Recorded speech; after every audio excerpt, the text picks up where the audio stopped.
Olá, pessoal. Agora a gente vai falar um pouquinho de ciências, tá? Semana 11.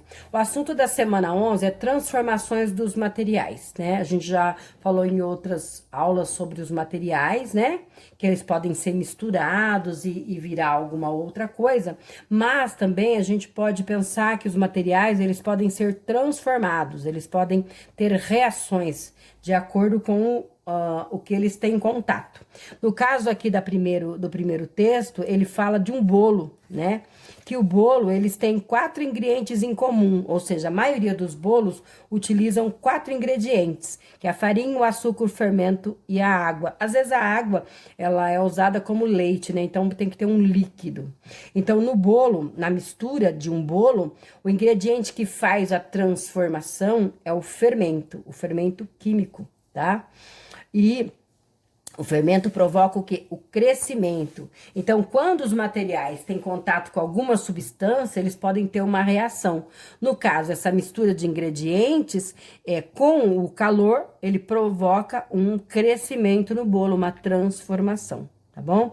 Existe uma outra transformação também que acontece muito na cozinha, né? Aquela palha de aço, aquele bombril que a mamãe usa, que ela tem na pia, não sei se vocês já perceberam, mas ela com o tempo, ela é uma palha que com o tempo ela acaba enferrujando, né? A gente diz que ela oxida.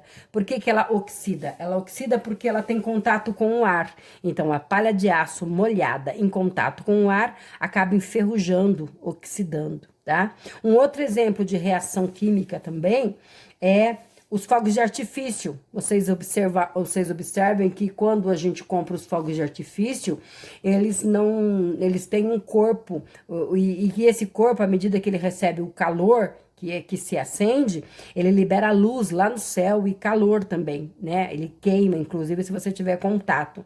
Então, existem muitas transformações dos materiais. Essas transformações, elas podem ser chamadas de transformações químicas, né? Quando a massa ela é modificada, ou seja, ela tem uma transformação, ela muda a maneira de ser.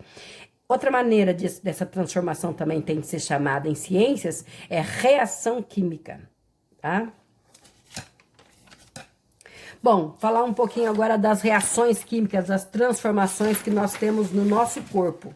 Então, essa página aqui fala um pouquinho de uma das transformações, que é a digestão.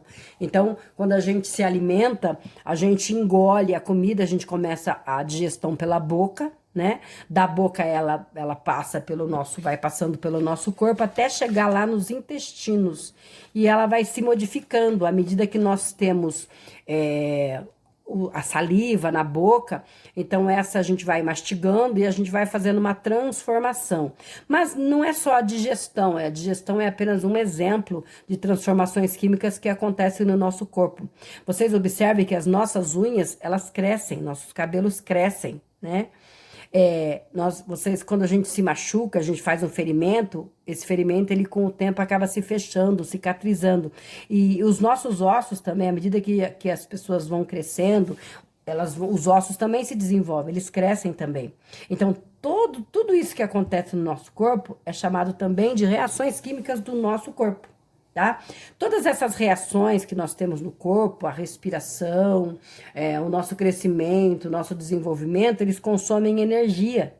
Da onde que a gente tira essa energia, né? Pra gente conseguir? A gente retira essa energia dos alimentos, tá?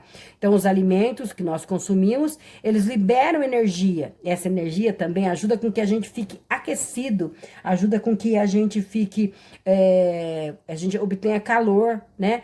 E os alimentos, eles têm contato com o ar e com o oxigênio, e eles também liberam e reagem no nosso corpo, fazendo com que a gente também utilize essa energia e se transforme também o nosso corpo. Tá bom? Bom, como esses textos não têm exercício, eu preparei um exercício para que vocês possam refletir então sobre os textos, tá? Eu fiz uma série de afirmações, né? E no final das afirmações tem um parênteses, tá? Então, vocês vão ler as afirmações, se vocês concordarem, se vocês acharem que é verdadeira a afirmação, vocês colocam um Vzinho no final, dentro do parênteses. Se vocês acharem que a afirmação é falsa, vocês colocam um F. Então, são 20 questões, né?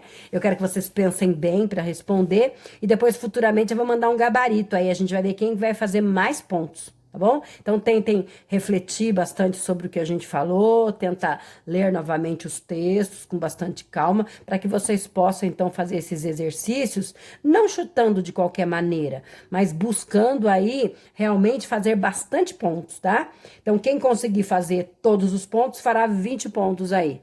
Tá bom? Eu espero que vocês consigam, então, pensar um pouquinho sobre esse tema e fazer um bom teste, tá bom? Bom trabalho para vocês. Beijos!